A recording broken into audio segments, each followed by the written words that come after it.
Boss, paki-secure yung aking tuba ah. Yan, secure mo para matapon na lahat, wag lang ang tuba ko. Pwede ba ako pahawak? Magkano entrance fee? 10 pesos sa LGU. 10 lang? Mm. Eh, ano yung 20? May 20 dyan na 30 binabayaran. sa DNR. Sa dinar, meron pa. Mm. So, 30. So, 40 na. Mm. Ano pa? Yung parking. Parking fee. Depende sa kung ilang araw. Oh. 50 yata isang araw, no? Hindi, ang 75 ang kalahati, 150 yung overnight. So, may overnight pala.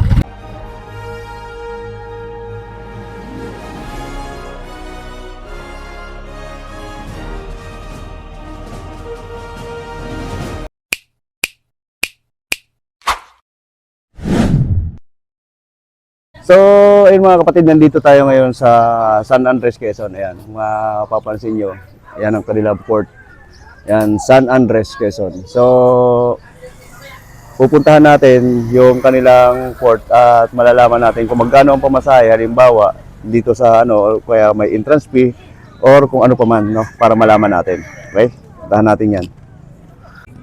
So ito mga kapatid, papasok tayo dito sa port. Yan. Dito sa kanilang parkingan, yan, malawak ang parking. Tapos dito yung mga kuha ng permit o kukuha kayo ng halimbawa, patawid kayo. Yan, dito sa part na to. So magpapalista kayo doon sa loob bago kayo kumuha ng inyong bangka kung may bangka kayo. So ang parking naman is nandiyan dyan. So magtatanong tayo dito, tatanungin natin kung magkano ba ang pamasahe sa bangka kung halimbawa na kayo ay mag-walk-in. So may kakausapin tayo dito para mas maganda. Puntahan natin itong mga bangkero. So ito yun mga kapatid. Yan. Ando kasi yung mga bangka. Patawid tayo ngayon ng pulo sa Alibiaban Islands sa San Andres, Quezon. San Andres, Quezon to, bayan to. Papunta tayo ng pulo ngayon. So, ayan mga kapatid, kausap natin yan si Kuya Dante. Itatanong natin yung ano kasi doon sa ano nga tawag doon? Yeah. Office. Sa office kasi wala akong masyadong matanungan doon kasi mga busy sila. So, dito tayo kay Kuya. Magkano entrance fee? 10 pesos sa LGU. 10 lang? Mm. Eh, ano yung 20? May 20 dyan na 30 binabayaran. sa DNR. Sa dinar, meron pa. Mm. So, 30. So, 40 na. Mm. Ano pa? Yung parking. Parking fee. Depende sa kung ilang araw. Oh. 50 yata isang araw, no? Hindi, ang 75 ang kalahati, 150 yung overnight. So, may overnight pala. Oh. Bukod ang entrance ng overnight at bukod yung detour. Okay. So, yun ang magagastos. So, mga 300 na 200, mga ganun. Mga tatlong araw, dalawang araw.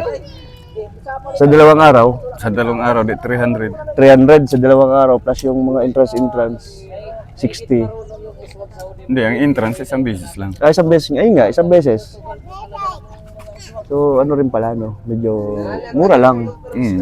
Katulad ngayon, pag walang duty ang DNR, di Libre. 10 pesos lang. 10 pesos, akala ko libre. Libre na yung DNR. Libre na din. Pero yung sa LGU, talagang automatic yan mo, hindi mawawala na nag-duty. Ayun.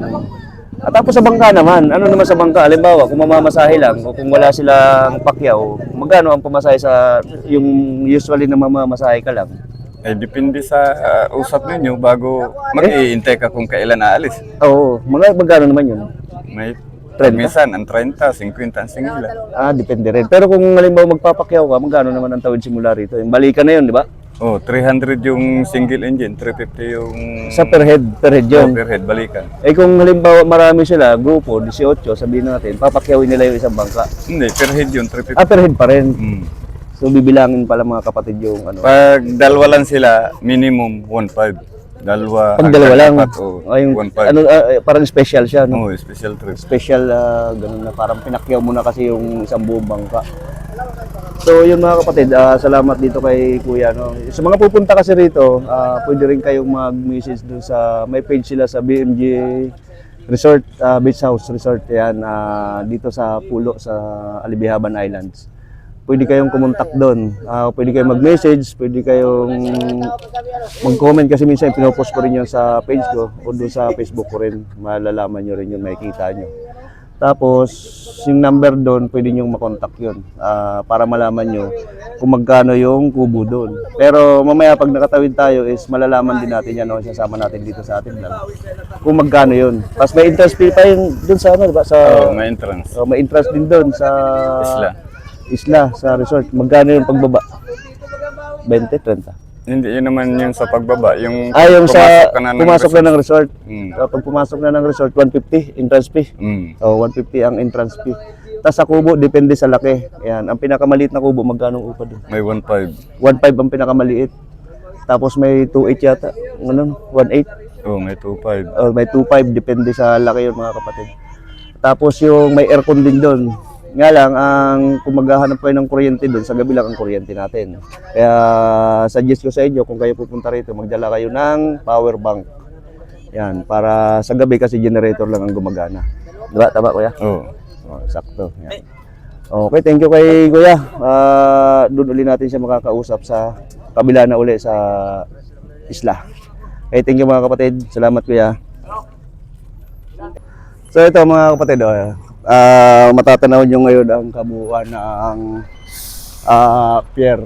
Pero mamaya pupunta rin tayo dun sa may pier. Yan, yung kabuuan dito.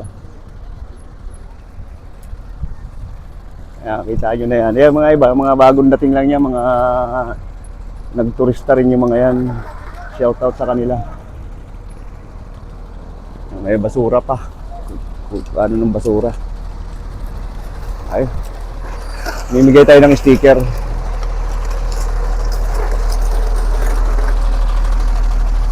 Mami doon. Ano sila eh. Mamimigay tayo ng sticker dito mga kapatid sa pulo, sa pier. Bigyan natin sila ng stick. Ha? Oh, mga bangkero. Sticker. Dikit nyo sa ano, dikit sa bangka. Ha? Orange ang bangko. Tapos. Yan. Sir. Yung mga pagkain ng sasakbar, ayan o. Yan, bigyan natin sila ng mga sticker. Para sa motor, sa bangka. Punta natin muna dun. Mamaya na ulit tayo mamimigay sa iba. Ayan mga kapatid, papunta na tayo dun sa ating bangka. Nasasakyan. So lakad lang tayo. Sakit. Sumakit yung tuhod ko na nabali. Na daganan. Ayan, wala na ano ngayon kasi ang oras natin ay anong oras na ba? Alas 10 pasado na, so nakatawid na yung iba, no? Kasi maaga tumatawid dito mga kapatid. Yung mga mga bangka. Kasi siyempre yung ibang mga turista is para masulit din nila yung kanilang biyahe dito, no? Yan o, dala natin. Mayroon tayong dalang tuba, 1 galon.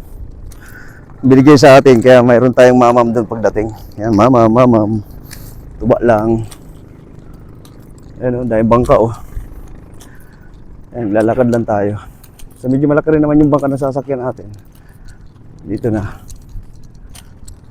Kaya medyo papabilis lang din tayo. Na ano ngayon, malaki ang tubig. Kasi tingnan nyo, papansin nyo, andyan yung mga bangka na. Pagka ano yan, kapag low tide ang bangka nasa baba, ilang hakbang pa yan. Nasa pinakailalim talaga, hindi mo makikita yung bangka. Hindi kagaya ngayon, nakita mo yung mga bangka dito sa gilid. Nalakad lang ako. Ito yung mga sasakyan natin. Excuse me, inuubo ako eh. Boss, paki-secure yung aking tuba. Yan, secure mo para matapon na lahat, wag lang ang tuba ko. Ayan o, yung tubig o, laki. Kasi ilang ano pa yan, malalim pa to pagka low tide ko yan o. Sa ngayon kasi medyo malaki ang tubig talaga o. Low tide po man. Oo, nasa baba eh. Wala na kayong sasakay? Tayo lang? Ako na lang pala hindi sumasakay. Kaya regular lang muna natin sila. So ayan ang pier.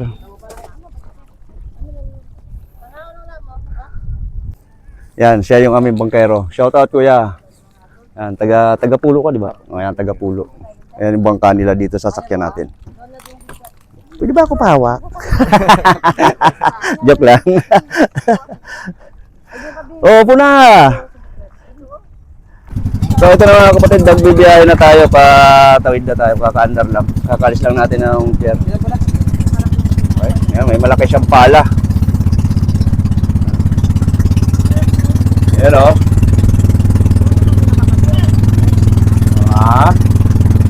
Biyahe lang tayo. Mga ano lang to mga kapatid, ang biyahe ang ganito siguro. Ganito kabagal, mga 20 minutes. Kakarating na tayo doon, 20 minutes lang. Hello, hello.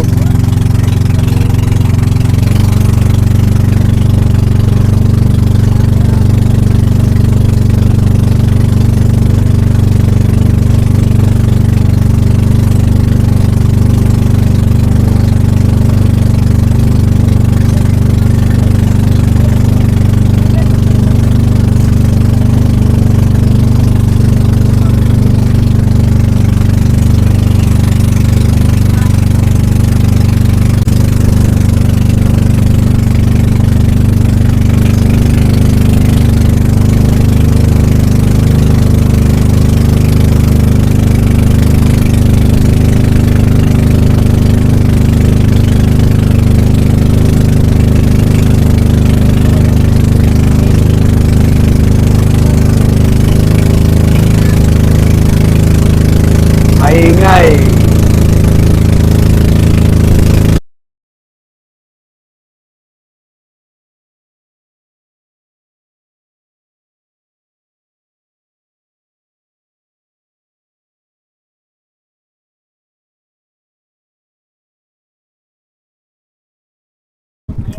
Mga kapatid, yung dating binag natin yung ginagawang pier.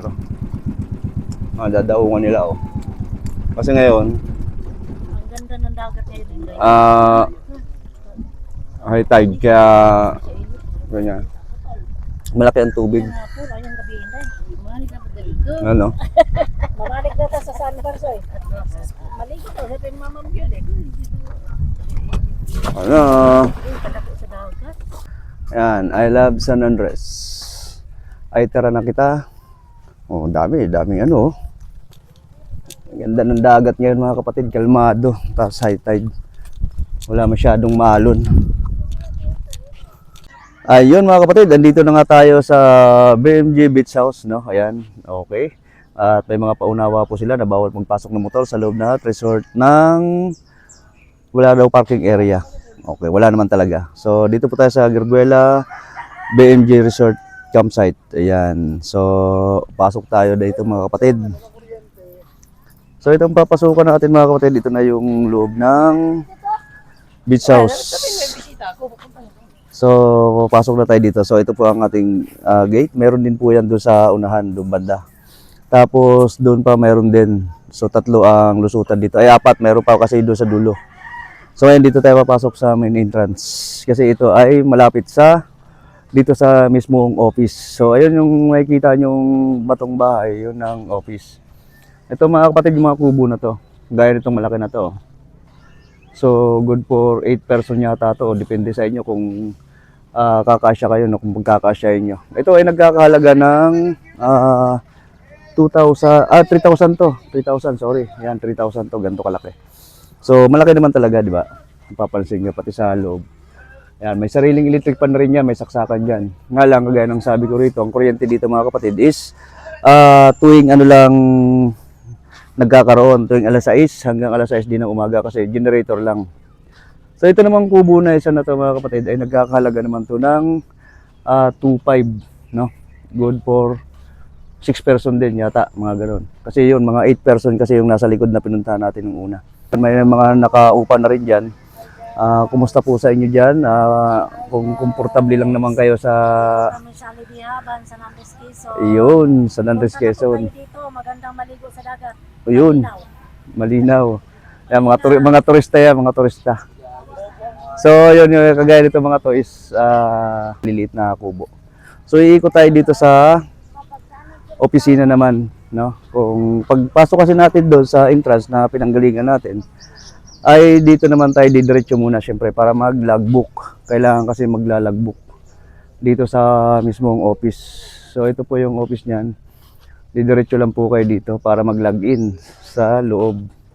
Yan, nandiyan ang login yan kapag kayo ay papasok dito sa resort. Okay, pupunta naman tayo sa ibang kubo pa na ibang presyo pa kasi kagaya ng sabi ko nga, yung mga iba't ibang presyo kasi yung kubo nito rito. Okay, punta muna tayo doon. So ito naman mga kapatid yung mga kubo natin. So ganito lang, kasya lang dyan siguro mga 3, 4. Ganon, kung kayo ay magtutropa, pwede na to sa inyo. Yung pa, ano lang, no, yung tawag dito. Budget meal, na hindi naman kasikipan, pero kasya na. Kung pagkakasyahin, yan. Hile-hilera yan sila hanggang doon. So, may mga bisita pa ngayon, no. Yan. At dito naman mga kapatid, ito yung aircon. So, yan, easy. May 3 aircon dito, pwede nyong maupahan din. Yan, easy daw yan. So ito naman ay nagkakahalaga ng 4,000. Ayan. 4,000 naman to mga kapatid. Ngayon, pwede po kayo mag-PM sa akin o mag-message dito sa ano natin, no, sa page natin para sa mga iba pang katanungan, no, o para sa reservation. Ito naman dito sa area na yan. Ito yung likod. Ayan ang CR naman. Ayan. Yan ang CR. So may free tayong tubig dyan sa labas. Libre naman yan tubig niya mga kapatid. At syempre, tubig na inumin, kung magtatanong kayo, meron din dito. Nandito rin yung tubig nilang inumin. Kaya hindi rin kayo mahihirapan mag ano ng inyong iinumin tubig. Hindi ka natumba. Tayo natin to. Ayan. Tinio ko lang muna. So nandito, kagaya niyan, may mga tent. Ang upa sa tent ay depende din daw kung kayo ay walang tent, ha. So ito naman po yung mga tubig natin. Yan. Mga mineral. So mayroon po yan. Kaya hindi kayo mahirapan dito kung pupunta kayo, no. Tapos dito, free kitchen. Yan. Dito kayo pwede maghugas ng mga ano nyo, halimbawa, mga isda, mga karne, mga ganun. Pwede rin kayo magluto, pero may dagdag bayad. Kasi siyempre, kalan ang ginagamit. Yan. Marami rin silang saingan dito. So sa kabila meron din, yan, meron pa yan sa kabila rin. Tapos sa likod naman nito, ayun naman yung mga mesa na free na pwede kayong kumain, no, mga tropa. Ayan, so may tubig yan mga kapatid. Ano ang tubig natin dito? Laging meron. Lahat yan, ang gripo na yan. Okay, kapaghugas pa tuloy tayo ng kamay. Ayan, sa ano pala, sa tent, may bayad daw yan, 150. Kung may sarili kayong tent na gusto nyo lang maglagay kayo ng tent nyo ng sarili. Okay, kagaya ng mga yan, nagtitent lang sila, hindi sila kumuha ng kubo kasi mas mura nga naman kung halimbawa magtitent lang kayo, pero may sarili lang kayong dalang tent. So ito naman yung mga pre na mesa rito. Ayan yun. Shout out. Yun. So ayan po yun. So ito kasi ginagawa na naman panibagong karagdagan na ano, kasi nasunog yung kanilang bodega nung nakaraan. So nasunog yung mga kutsyon, no? Maraming kutsyon ang nasunog. Kaya ngayon ito may bago na ang lagayan sila rito. Ayan, ginagawa na. Okay, yun lang po sa mga walang dalang tent. Pwede kayong mag-arkila ng tent dito. Ang tent nila rito ay yung maliit, may ano daw 150, may 250 hanggang 350. Depende sa laki ng tent na gagamitin nyo. May pinapahiram naman kung wala kayong dala. So, yun lang mga kapatid. Maraming salamat pong muli sa inyo. Ayan, titingnan natin yung number kung may pa-plus natin dito na pwede ninyong makontak. Kung halimbawa na kayo ay pupunta rito sa BMG Beach House Resort. Okay, maraming salamat mga kapatid. Ingat po tayong lahat. Babush! Yan, dito na ako sa kubo.